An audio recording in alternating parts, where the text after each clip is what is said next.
Hey guys, this is Lucid reporting for We Are Change Toronto. It's a beautiful autumn day. It's October 13th, and we're here on the premises of the University of Toronto. We're going to be covering the Second People's Assembly for the Occupy Toronto event. We're coming up to the 6-month anniversary, of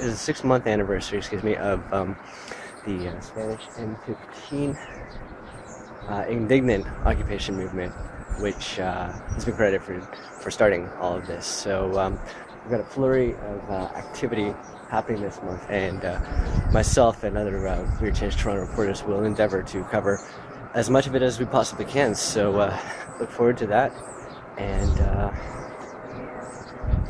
let's see history in the making.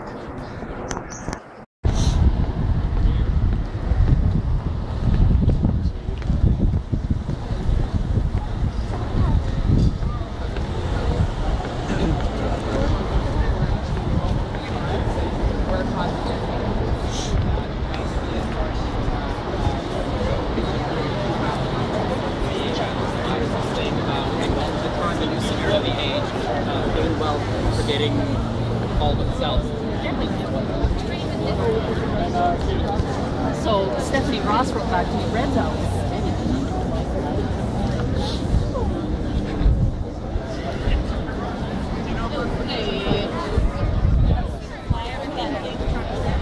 Somebody teacher on Friday or Saturday. I put the 5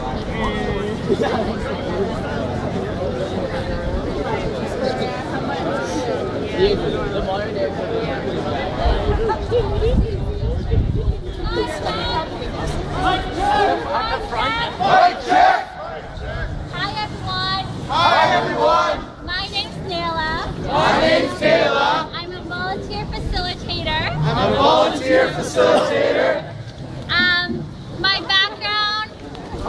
My background is in anti-oppressive issues. So I just want to say that the three of us volunteer to facilitate. We need more volunteers. If you want to volunteer, please come and talk to us after the meeting.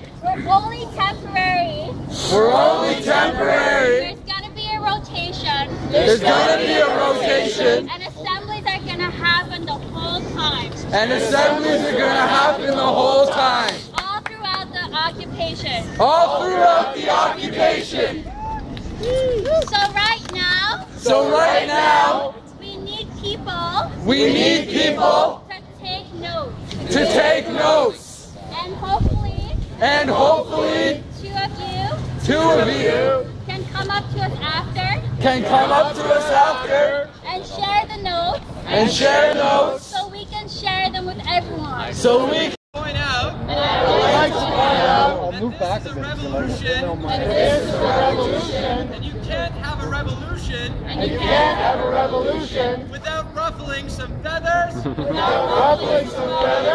Breaking down social norms. And questioning our social barriers. Question. Walk. Isn't that what speaking positively in non-racist non-isms is about?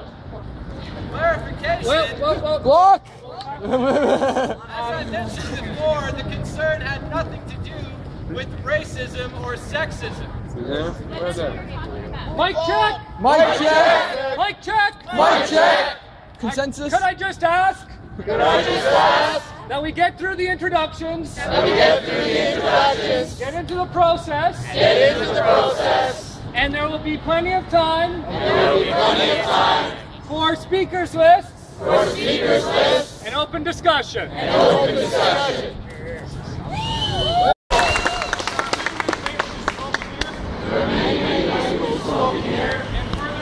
And furthermore, this is a global movement. This is a global movement.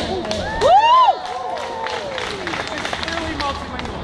This is clearly multilingual. bit nervous I'm shaking. I pose any official materials to be released in as many languages as possible so that it may be more easily understood and accessible to everyone in our city, our country, and our world.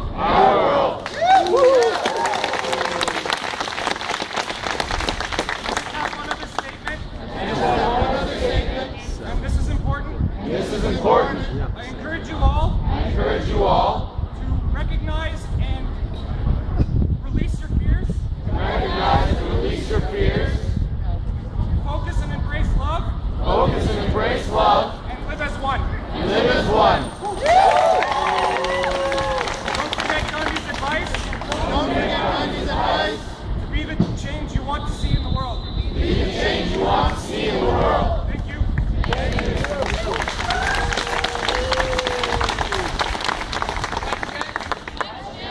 On a related note, is it known whether or not there are any deaf people in the assembly? Or hard of hearing. That require sign language be used. Clarification. There have been some ASL interpreters approaching media communications. So far, we have not been able to proceed to our communication with these interpreters. However, we're working to mobilize them to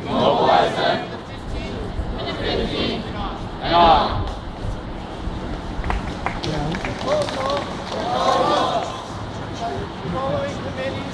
Following committees, create a space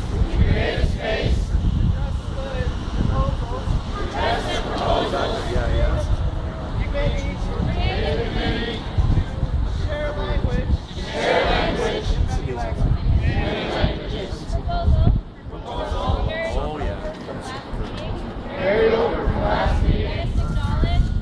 Acknowledge and understand and respect. We are on Mississauga New Credit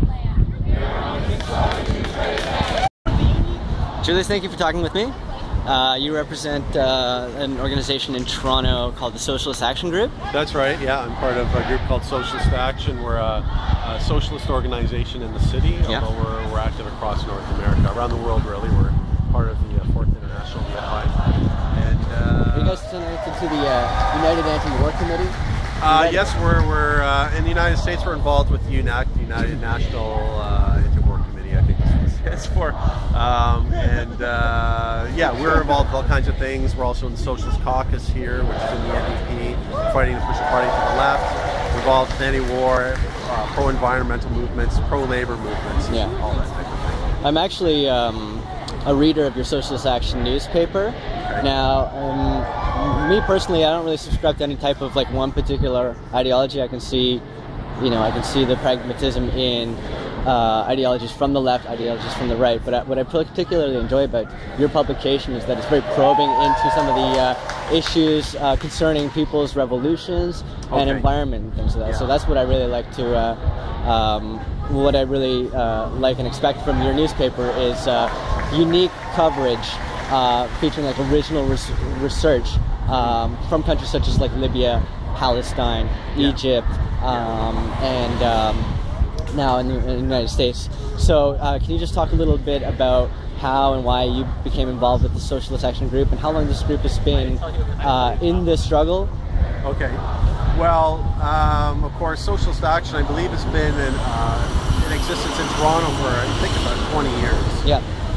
But it has roots that go back to Leon Trotsky's. Right, the Russian Revolution in 1917. That's right. Okay.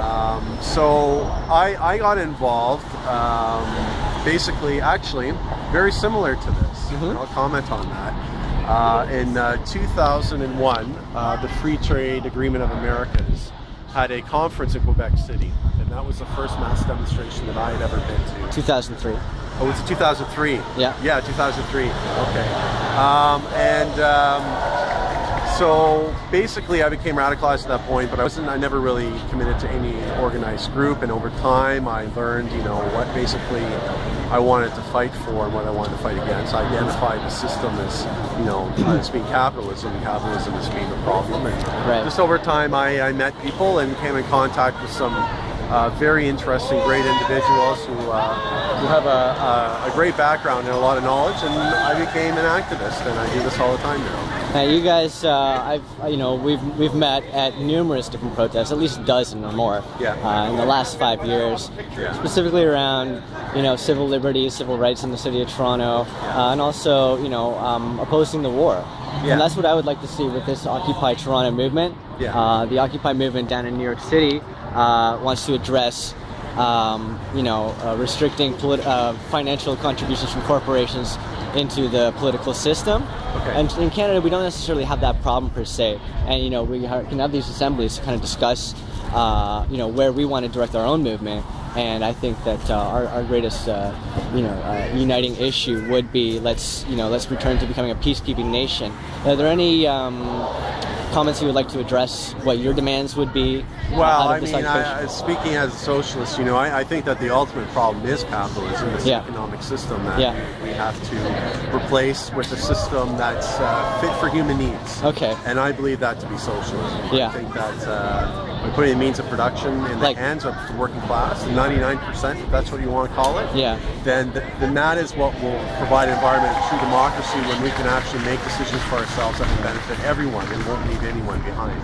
Now that's a big picture, right? What we see here at the beginnings, we have all kinds of people that are here who are literally, some people are just walking by and other people are involved in,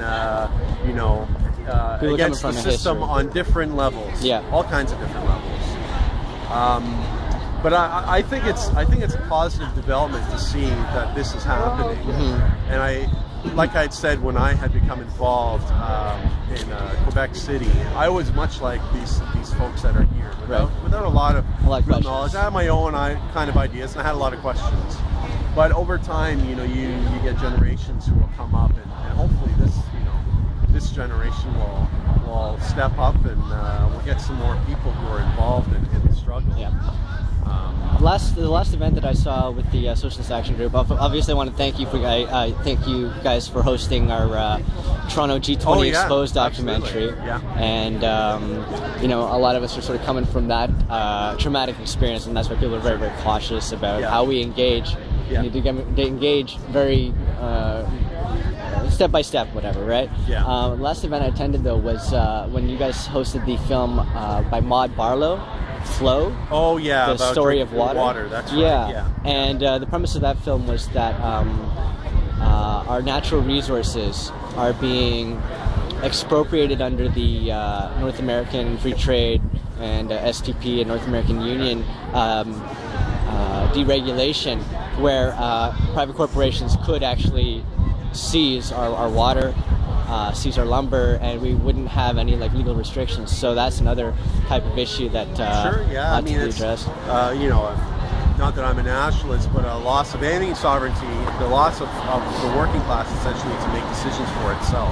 Whether that be through the SPP or free trade. Well, I certainly believe an attack on democracy. I certainly believe that we do need to nationalize our natural resources. I mean, the resources belong to the people within the border, and it would be in our best interest to protect those, whereas an international corporation wouldn't give a damn. So that's right. Well, that's a good point. But it really comes down to for me it comes down to a larger question of the system of capitalism. It's not just, capitalism is international. It affects all countries around the world. It exists almost everywhere. And these competing interests are really just that, competing interests. But you're right, working people basically get the brunt of these decisions. And people are asking questions, and with movements like this, and I think it's good. It's a start. Capitalism is certainly bad for the environment. Let's just leave it at that. And That's why, you know, seeing amongst other things. of course, the environment, human rights, and democracy. And you know, we can have sort of like a capitalist competitive market system within restraints, and that's why like we do need, you know, forms of governmental regulation to keep business in check. My final question was, what are you guys addressing this year in your film series? Oil, gas, fracking? We've got other environmental films, and actually a lot of our films are being focused here in Canada. We're showing a film coming up called Land of Destiny, which is about Sarnia, Ontario, and the petrochemical industry there. We have a labor union activist from the CEP, which is a union there, which most workers are unionized under, to come and talk about the living standards of people who work there, and the fact that these people are basically also surrounded by very toxic pollutants. But their lives depend on it because, of course, they need to work. Well, we've shown films on the Great Lakes, on mountain, the removing of the top of mountains for coal in the Appalachians. What do they call it? They call that strip mining? Or? Oh, it's like strip mining, but they literally remove the top of these mountains in the Appalachians. It's absolutely disgusting. But the coal that's used to mine it is actually used in Ontario coal power generation plants. So I mean, it's we're just about halfway through our series, but we've got some more to go. We've got anti-war films towards the end, towards Remembrance Day. Excellent, excellent. I really look forward to checking some of those out. I've never had a chance to really see some of these local Canadian documentaries from any other source. Your group, the films that you guys have chosen, were very well chosen and very thought-provoking. Thank you. So where can people learn a little bit more about your film series? Yeah, when we do a lot of work, and people may give us suggestions. If you ever have a suggestion for film, chances are, you know, if it's pretty good, then we'll show it. Okay. And we always have a series in the spring and in the fall. Okay. We're usually about 5 to 8 films long. Okay. Every Friday night. Down here at the OISE. At the OISE building. Thanks for your time, Julian. Okay, thanks a lot. It's always a pleasure. Good talking to you. Okay.